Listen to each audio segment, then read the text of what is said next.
Comer e beber são duas necessidades básicas para a manutenção do corpo humano. No entanto, um corpo humano, dependendo do seu peso e da sua altura, consegue ficar até 30 dias sem comer e de 3 a 7 dias se abstendo de água, ou seja, sem beber água.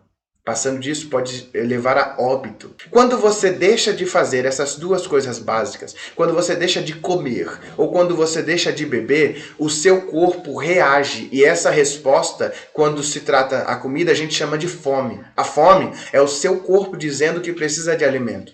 A sede é o seu corpo dizendo que precisa de água, precisa de líquido. Então, quando Cristo diz, bem-aventurados que têm fome e sede de justiça, o que ele está querendo me ensinar? Como isso pode ser para o integrante do reino dos céus, para o discípulo, como isso pode ser uma característica que o torna feliz.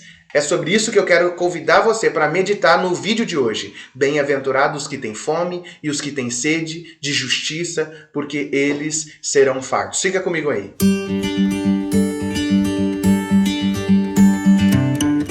Meus queridos, graça e paz, que prazer ter você aqui no meu vídeo. Eu me chamo Breno e você está no meu canal. Um canal onde eu faço vídeos expondo textos das Escrituras ou assunto relacionado às Escrituras para proporcionar, de alguma forma, um entendimento da palavra para que Cristo seja formado dentro de nós. Porque é assim que Ele quer, ser formado dentro de você, por meio da exposição da palavra. Estamos no 5º vídeo sobre uma série de vídeos sobre o Sermão da Montanha. Estamos analisando cada bem-aventurança e hoje, a bem-aventurança de hoje é bem-aventurados que têm fome e sede de justiça. Como vimos na introdução, comer e beber são duas necessidades básicas para a manutenção do corpo humano.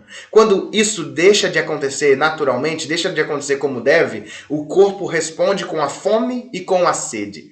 Aquele povo tem completa noção do que é fome e sede. A fome é algo terrível. Talvez se você já passou por uma situação como essa, de sentir fome, você sabe a dor que é. O seu filho, sua filha, se você for pai ou mãe, pedir uma alimentação e você olhar para sua despensa e você não ter uma alimentação para dar para ele.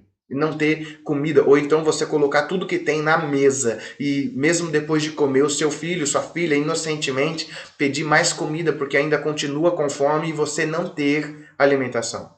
Isso que você sentiu é terrível. A fome é algo terrível. A sede é algo terrível. O mundo, é triste saber que há em diversos lugares do mundo pessoas estão morrendo de fome. Lembra que eu disse na introdução que um corpo humano pode aguentar sem comida até 30 dias, depende do seu peso, alguns menos, outros mais, mas a média é 30, ou de 5 a 7 dias, de 3 a 7 dias sem água, lembra disso? Só de saber que ao redor do mundo há pessoas que estão sem opções, chegando até essas métricas e morrendo de fome, morrendo de sede porque falta recurso, corta o nosso coração. O membro do reino de Deus, o discípulo, o seguidor de Cristo, precisa ter tal sentimento e tal desejo e sentir um sentimento tão real quanto a fome, mas não literal, espiritual. Quando ele diz, bem-aventurados que têm fome e que têm sede de justiça, ele fala de o mesmo sentimento marcante e real, que é a fome e é a sede, agora atrelado a ter essa fome e essa sede, não por comida, não por bebida, mas por ver a justiça de Deus, por sentir, por viver a justiça de Deus. Esses serão fartos.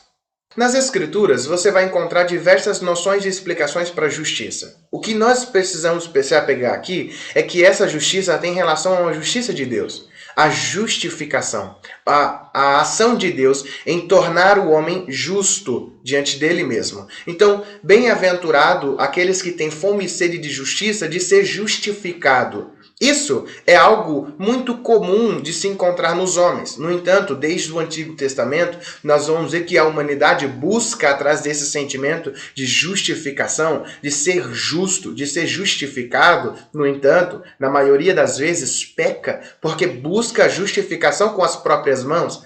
pela observação das leis, pela rigorosa observação das leis. No entanto, você vai ver, e leia comigo, o que a palavra de Deus diz em Isaías 64:6. Todos nós somos como o impuro, e todas as nossas justiças como trapo da imundícia. E todos nós murchamos como a folha, e as nossas maldades nos arrebatam como o vento. E não há quem invoque o teu nome, que desperte e te detenha, pois escondeste de nós o teu rosto e nos consumiste por causa das nossas maldades. Todos somos impuros. Nossa justiça, a justiça que fazemos pela própria mão, é como trapo de imundícia. Provavelmente panos de pessoas que eram leprosos, que usavam e quando já manchado, precisavam jogar fora. Esse pano não servia para nada. Na verdade, ele tinha que ser queimado, era imundo. Isaías está dizendo que toda justiça, a noção de justiça e as ações que os homens fazem com o interesse de tornar-se justo, não passa de trapo de imundícia. O homem não consegue e não tem essa condição de tornar-se justo por causa de suas ações. Suas ações podem até parecer boas, mas quando colocados diante de Deus, não servem. Lembre que a bem-aventurança é sempre uma colocação do discípulo, não diante de outra pessoa. Porque diante de outra pessoa ele pode se sentir superior, mas quando colocado diante de Deus, ele não é nada e suas ações não são nada. Então, por isso, pobre de espírito, por isso, bem-aventurados os que choram, por isso, bem-aventurados os mansos, e agora os que têm fome e sede dessa justiça, da justiça que vem de Deus. Não uma justiça feita por mãos humanas, porque uma justiça feita pelas mãos humanas está relacionada a observar a lei, cumprir a lei e, de alguma forma ou outra, tornar-se habilitado para ser justificado. Porque é uma boa pessoa? Porque cumpre a lei? Não. Agora, veja comigo o que diz Atos 13:39. Diz assim a palavra de Deus: e por meio dele, todo o que crê é justificado de todas as coisas de que não pudeste ser justificado pela lei de Moisés. Aqui as Escrituras está sendo clara que tudo o que a lei de Moisés não fez por você, por mais que você tenha observado rigorosamente, a lei não te torna justo. A justiça de Deus não vem na vida daqueles que são cumpridores rigorosos da lei de Moisés. É o que o Atos está dizendo. Atos 13:39 está dizendo. A justiça de Deus se manifesta na vida daquele que crê em Jesus. Observe, por meio dele, todo o que crê é justificado de todas as coisas que não pudeste ser justificado pela lei de Moisés. A fé em Jesus faz o que a observação da lei de Moisés, o rigoroso cumprimento não pôde fazer. É a fé em Jesus. Paulo, em 1 Coríntios, capítulo 1, logo de início, lá no seu verso 30, Paulo vai dizer para nós o seguinte. Diz assim as Sagradas Escrituras: mas vós sois dele, em Cristo Jesus, o qual, da parte de Deus, se tornou para nós, primeiro, sabedoria, segundo, justiça, santificação e redenção. Cristo, da parte de Deus, se tornou para nós justiça. Justiça. Bem-aventurado os que têm fome e sede de justiça, a justiça de Deus. Eu quero que você observe o que nós estamos construindo nesse vídeo de hoje. A justiça de Deus não se revela pela observação da lei. A justiça de Deus não chega até nós. Nós não se tornamos justos diante de Deus por causa da observação. Nós se tornamos justos diante de Deus, como vimos agora, pela fé em Jesus. A fé em Jesus, Jesus se tornou a justiça de Deus em nós. Observe que ele ainda constrói e confirma esse posicionamento na segunda carta que escreve aos Coríntios, 2 Coríntios, capítulo 5, verso 21, diz assim as Sagradas Escrituras: daquele que não tinha pecado, Deus fez um sacrifício pelo pecado em nosso favor, para que nele, ou seja, em Jesus, fôssemos feitos justiça de Deus.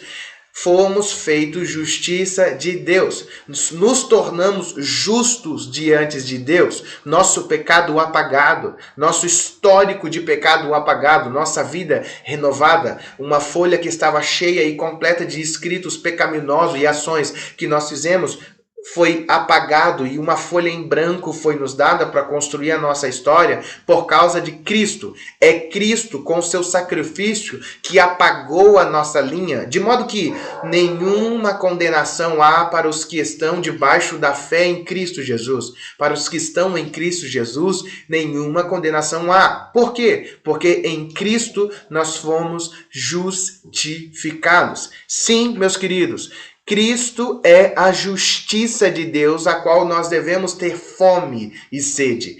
Cristo é essa justiça e somente pela fé em Jesus é que podemos ser participantes dessa justiça de Deus. É que podemos ser justificados diante de Deus, o nosso Pai, o nosso Senhor. Paulo ainda diz para os romanos, no seu capítulo 3, no verso 21 a 26, a seguinte afirmação: mas agora a justiça de Deus se manifestou sem a lei, atestada pela lei e pelos profetas. Mas agora a justiça de Deus se manifestou. Mas agora a justiça de Deus se manifestou sem a lei, atestada pela lei e pelos profetas. Verso 22. Isto é, justiça de Deus por meio da fé em Jesus Cristo para todos os que creem. Pois não há distinção. Porque todos pecaram e estão destituídos da glória de Deus, sendo justificados gratuitamente pela sua graça, por meio da redenção que há em Jesus Cristo, a quem Deus ofereceu como sacrifício propiciatório, por meio da fé, pelo seu sangue, para a demonstração da sua justiça. Na sua paciência, Deus deixou de punir os pecados anteriormente cometidos. Lembra do histórico de pecado que agora foi apagado? Foi apagado por causa do sacrifício de Jesus. Então Deus deixou de punir-nos, Deus deixou de nos punir pelos pecados que outrora tínhamos cometido, porque agora fomos justificados diante de Deus. Essa é a justiça de Deus revelada em Cristo. Verso 26. Para a demonstração de sua justiça no tempo presente, para que ele seja justo e também justificador daquele que tem fé em Jesus Cristo. Aonde eu quero chegar?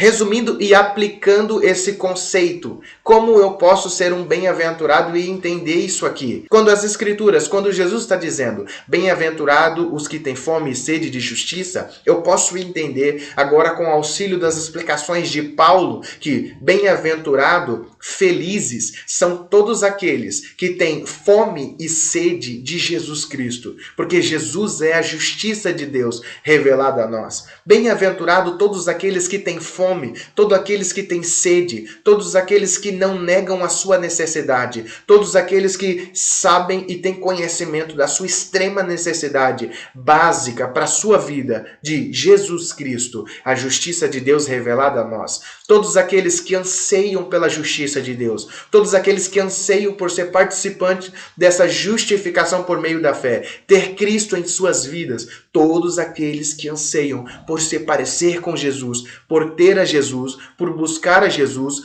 todos esses entendem o que é a verdadeira felicidade. Assim como o corpo precisa comer, o teu corpo espiritual também precisa de alimentação. A justiça de Deus é para você Cristo, que é o pão da vida, o pão vivo. A justiça de Deus se revela para você que tem sede, e sede espiritual se revela em Cristo, que é a água viva que emana de Deus. Cristo é o pão, Cristo é a água que mata essa sua fome espiritual, que pode matar essa sua sede espiritual. Bem-aventurados os que têm fome e sedes de Jesus Cristo. Estes serão fartos. E quando fartos, a justiça social, a forma como trata os mais necessitados, a forma como trata os vulneráveis, muda completamente na vida daquele que nasceu de novo. Uma vez que experimentado em salvação pela fé em Jesus Cristo, a consequência, a ação, a obra que é o fruto dessa fé é tratar aos outros com o devido respeito e como uma forma de glorificar o nome de Jesus, principalmente os mais vulneráveis, os mais pobres, auxiliar na fraqueza, auxiliar na necessidade básica. É uma consequência na vida daquele que já passou por essa experiência de ser justificado em Cristo Jesus e que sabe diariamente a sua necessidade de ser justo por meio de Jesus, de se parecer com Jesus, de buscar a Jesus, e isso será refletido no trato que ele tem com as outras pessoas. A igreja precisa refletir isso. Então, eu entendo assim, essa é a forma como Cristo está diferenciando o seu povo da multidão. Bem-aventurado todos aqueles que têm fome e sede de justiça, porque em Cristo Jesus eles são fartos, porque Cristo é a justiça de Deus aos homens. Que Deus abençoe.